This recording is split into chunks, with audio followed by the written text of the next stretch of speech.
ఆనాటి జల విద్యుత్ శాఖ మంత్రి దగ్గరికి వెళ్ళి మరి వారితో కూర్చొని భైరవ్ సింగ్ షెకావత్ గారితో మాట్లాడి ఈ ప్రాజెక్టుకు అనుమతులు సాధించారు. స్వయంగా ముఖ్యమంత్రిగా తానే పలుసార్లు కేంద్ర జలవనరుల మంత్రి గారి దగ్గరికి వెళ్ళడం జరిగింది.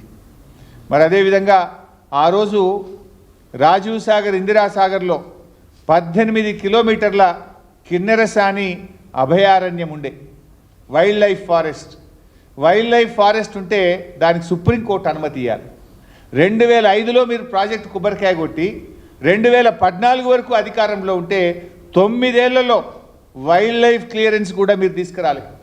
ఖమ్మం జిల్లాకు నీళ్ళు ఇచ్చే ఉద్దేశం మీకు లేకుండే, మీకు ఆ సిన్సియారిటీ లేకుండే.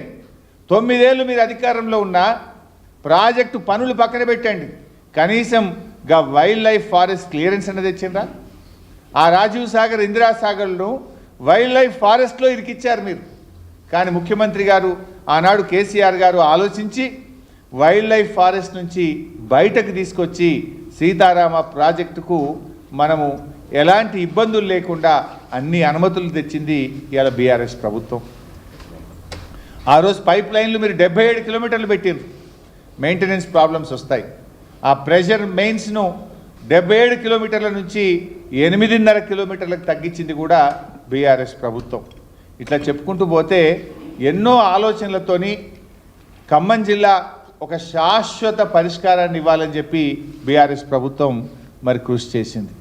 మేం చేసినటువంటి దీన్ని ఇదేదో మేమే మొత్తం కాంగ్రెస్ ప్రభుత్వం వచ్చిన తర్వాతనే ప్రాజెక్టు కొబ్బరికాయ కొట్టినట్టు, వీళ్ళు రాత్రులంతా కష్టపడి పనిచేసినట్టు ఆ క్రెడిట్ కొట్టేసే ప్రయత్నం చేస్తూ ఉన్నారు.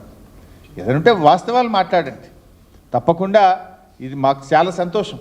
ఇవాళ బీఆర్ఎస్ పార్టీ కానీ మా నాయకుడు కేసీఆర్ కానీ ఖమ్మం జిల్లాకు గోదావరి జలాలు రావడం అనేటువంటిది మాకెంతో సంతోషాన్ని ఇస్తుంది. ఇలా ప్రభుత్వం మారడం వల్ల మీకు ప్రారంభోత్సవం చేసే అవకాశం రావచ్చు, దానికి మాకేం బాధ లేదు. కానీ వాస్తవాలు చెప్పండి, వాస్తవాలు మాట్లాడండి. నిజంగా ఈ ప్రాజెక్టు వల్ల ఖమ్మం జిల్లా రూపురేఖలు మారిపోతాయి. ఖమ్మం జిల్లా ఇక ముఖాన్ని మొగులుగు పెట్టి చూడాల్సిన అవసరం లేదు. ముఖాన్ని ఏ ఆల్మట్టి నిండుతుందా, తుంగభద్రలో వరదొస్తుందా, కృష్ణాలో వరదొస్తుందా అని ఎదురు చూడాల్సిన అవసరం లేదు. కటుకొత్తుతే ఆ సీతారాముల వారికి మొక్కి కటుకొత్తుతే జూన్లో నాట్లు పట్టనే ఉంటాయి. గలగల గోదారమ్మ మా ఖమ్మం జిల్లా పంట పొలాల్లో ప్రవహించే విధంగా ఈ ప్రాజెక్టు రూపకల్పన చేశాం. ఇంత అద్భుతంగా ఈ ప్రాజెక్టు రూపకల్పన జరిగింది. ఇవాళ దాని ఫలితాలు రావడం నిజంగా చాలా సంతోషం. తప్పకుండా బీఆర్ఎస్ పార్టీ ఆధ్వర్యంలో కూడా మొత్తం ఖమ్మం జిల్లా అంతా కూడా పండుగ నిర్వహించుకుంటాం. ఈ ప్రాజెక్టు ప్రారంభమయ్యేటువంటి సందర్భంలో తప్పకుండా ఖమ్మం జిల్లా యావత్తు కూడా ఒక పండగలాగా చేసుకునేటువంటి ఒక శుభ సందర్భం. దీన్ని బీఆర్ఎస్ పార్టీ పక్షాన కూడా బ్రహ్మాండంగా ఒక పండుగను కూడా నిర్వహిస్తాం, ఒక వేడుకను జరుపుకుంటామని చెప్పి కూడా తెలియజేస్తూ ఉన్నాం. మాకేమీ బేసిజాలు లేవు, మాకేం మీలాగా క్రెడిట్ స్కోరింగ్ల కోసం మేము పనిచేయలేదు. మేము నిజాయితీగా పనిచేసినాం, భవిష్యత్ తరాలను దృష్టిలో పెట్టుకొని పనిచేసినాం. ఏం చేసినా ఈ రాష్ట్రం 100 ఏళ్ల పాటు మరి చల్లగా ఉండాలి, రైతులకు మేలు జరగాలి, భవిష్యత్ అవసరాలు దృష్టిలో పెట్టుకొని పనిచేసినాం తప్ప మేము తాత్కాలికమైన పని చేయలేదు. ఇవాళ 9000 క్యూసెక్కులు పెట్టినాం. ఆ రోజు రాజీవ్ సాగర్ ఇందిరాసాగర్లో 3200 క్యూసెక్కులు ఉంటే ఇవాళ 3 అంతలు 9000 క్యూసెక్కులు పెట్టినాం. అంటే ఇక్కడ ఇంకో చాలా ఇంపార్టెంట్ పాయింట్, పాలేరు దాకా నీళ్ళు వస్తున్నాయి, గోదావరి నీళ్ళు. పాలేరుకి వస్తే ఏమవుతుంది, ఒక చిన్న పంపు రివర్స్ పంపింగ్లో మనం ఎట్లయితే వరద కాలువలో ఎస్ఆర్ఎస్పిలో పెట్టుకున్నామో ఒక చిన్న పంపు పెట్టుకుంటే నల్లగొండ జిల్లా మొత్తం కూడా గోదావరి జలాలతో నల్లగొండ జిల్లాలోని సాగర్ ఆయకట్టు కూడా నీళ్ళు వచ్చే అవకాశం ఉంటుంది. భూసేకరణ ఉండదు, అతి తక్కువ ఖర్చుతో పాలేరు బ్యాక్ వాటర్ నుంచి ఒక చిన్న లిఫ్ట్ పెట్టుకుంటే కృష్ణా జలాలు వచ్చినా రాకపోయినా నల్లగొండ జిల్లాకు కూడా గోదావరి జలాలు తీసుకుపోయే అవకాశాన్ని కూడా ఆ రోజు కేసీఆర్ గారు దృష్టిలో పెట్టుకొని ఆలోచన చేసింది. మనకేంటంటే ఆ కృష్ణా ట్రిబ్యునల్ ముందు వాదనలు అవుతున్నాయి. కృష్ణాలో మన రాష్ట్రం యొక్క వాటా సాధించాల్సినటువంటి అవసరం ఉంది కనుక అప్పుడే మనం ఆ డిపిఆర్లో పెట్టలే. ఒకసారి కృష్ణాల రైట్ఫుల్ షేర్ మనకు రాగానే ఈ పాలేరు నుంచి ఒక చిన్న పంపు పెట్టుకుంటే ఎప్పుడన్నా కృష్ణాలో వరద రాకపోయినా నీళ్లు రాకపోయినా నల్లగొండ జిల్లాకు కూడా గోదావరి జలాలు అందించేంత భవిష్యత్తు దృష్టిలో పెట్టుకొని దూరదృష్టితోని కేసీఆర్ గారి ప్రభుత్వం పనిచేసింది. ఇంత గొప్పగా మేము ఇలా రాష్ట్రం కోసం ఆలోచించినటువంటి వాళ్ళం. కానీ మీరు మాత్రం కేవలం రాజకీయ ప్రయోజనాల కోసం, మీరు చిన్న చిన్న దానికోసం మీ ప్రభుత్వం పనిచేస్తూ ఉంది.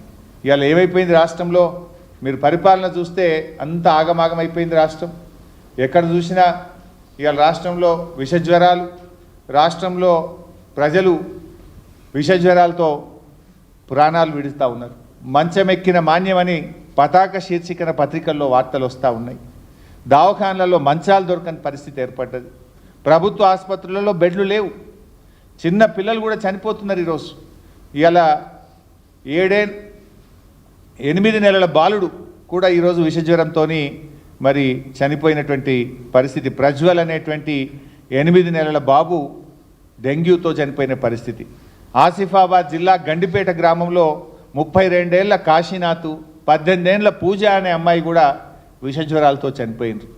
రాష్ట్రంలో దాదాపు 3000 డెంగ్యూ కేసులు నమోదైనాయి. వేలాది మంది చికెన్ గున్యా, వైరల్ ఫీవర్స్, విషజ్వరాలతో ప్రజలు బాధపడుతూ ఉన్నారు. అంటే గందరగోళం అయిపోయింది. దవాఖానాల మందులు లేవు. ప్రజలు చాలా ఇబ్బంది పడుతున్నటువంటి పరిస్థితి ఉన్నది. ప్రజలు విలవిల్లాడుతున్నటువంటి పరిస్థితి ఉంది. పసికందులను కుక్కలు విక్క తింటున్నాయి. హాస్పిటళ్లలో మందులు లేవు. పల్లెల్లో పారిశుద్ధ్యం పడికేసింది. 8 నెలల్లో అంతా ఎటమటం అయిపోయింది. గురుకులాల్లో మా అక్క చెప్తుంది ఎలుకలు కొరుకుతున్నాయి పిల్లలు. గురుకులాల్లో విషాహారం తిని ప్రతిరోజు పేపర్లో చూడండి 30 మందికి మరి ఆసుపత్రుల పాలైంది, 20 మంది ఆసుపత్రుల పాలైంది. ఇక్కడ విషాహారం తిన్నారు, ఎలుకలు పడ్డాయి, బల్లులు పడ్డాయి, పిల్లలకు బయలు వాంతులు పెట్టినాయి. ఏదో ఒక గురుకుల పాఠశాల, ఎస్సీ గురుకులమో, మైనార్టీ గురుకులమో, బీసీ గురుకులమో నిత్య కృత్యం అయిపోయింది రాష్ట్రంలో. ఆనాడు మా ప్రభుత్వం ఉన్నప్పుడు ఎప్పుడన్నా 6 నెలలకో ఏడాదికో ఒక్క చోట జరిగితే వీళ్ళు రాద్ధాంతం చేద్దురు. కానీ ఇలా అసలు గురుకులాల్లో పిల్లలు అనారోగ్యం పాలైనరు.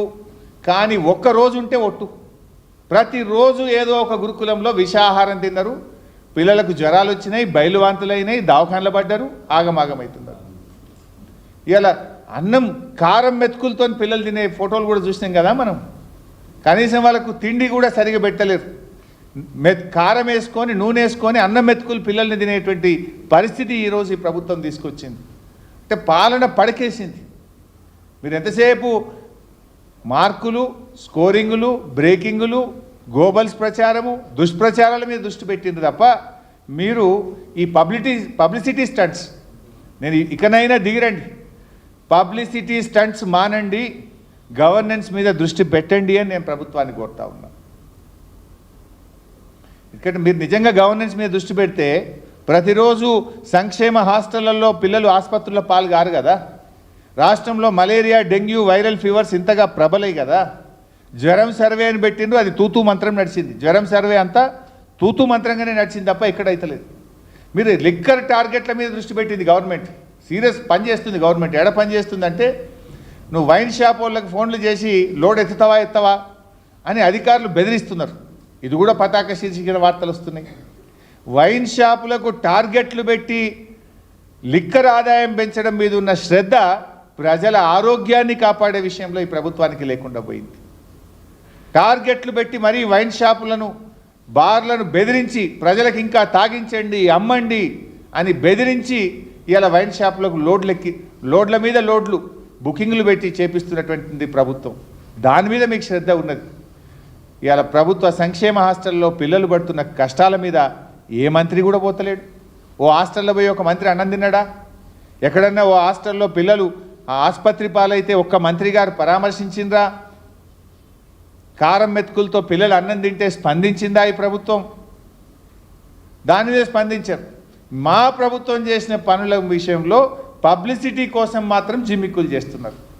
వచ్చిన బీఆర్ఎస్ ప్రభుత్వం చేసిన పనులకు నీళ్లు మేమిచ్చినాం, మేం చేసినామని చెప్పి ప్రయత్నం చేసే తనలాటుంది. నిన్న కూడా ఆర్మూర్ల కుక్కలు కొరికినాయట. నిన్న 7 మందిని ఆర్మూర్ల కుక్కలు కొరికితే 3 సీరియస్ ఉన్నారని పొద్దుగాలేదో పేపర్లో వార్త చదివిన. ఇది పరిస్థితి. ఒకవైపు కుక్కలు బిక్క తింటున్నాయి, ఇంకోవైపు దోమలు కుడుతున్నాయి, డెంగ్యూ ఫీవర్స్, వైరల్ ఫీవర్స్, హాస్టళ్లలో ఆగమాగం ఉన్న పరిస్థితి, ఎలుకలు కొరుకుతున్నాయి. దీని మీద మీరు ఎవరు దృష్టి పెట్టలేరు. Is it the way? ఇదా ప్రభుత్వాన్ని నడిపించేటువంటి తీరు? దాని మీద దృష్టి పెట్టండి. ఇవాళ మలేరియా, డెంగ్యూ, వైరల్ ఫీవర్స్తో ప్రైవేట్ ఆసుపత్రులకు పోయి ప్రజలు చాలా ఇబ్బంది పడుతున్నారు.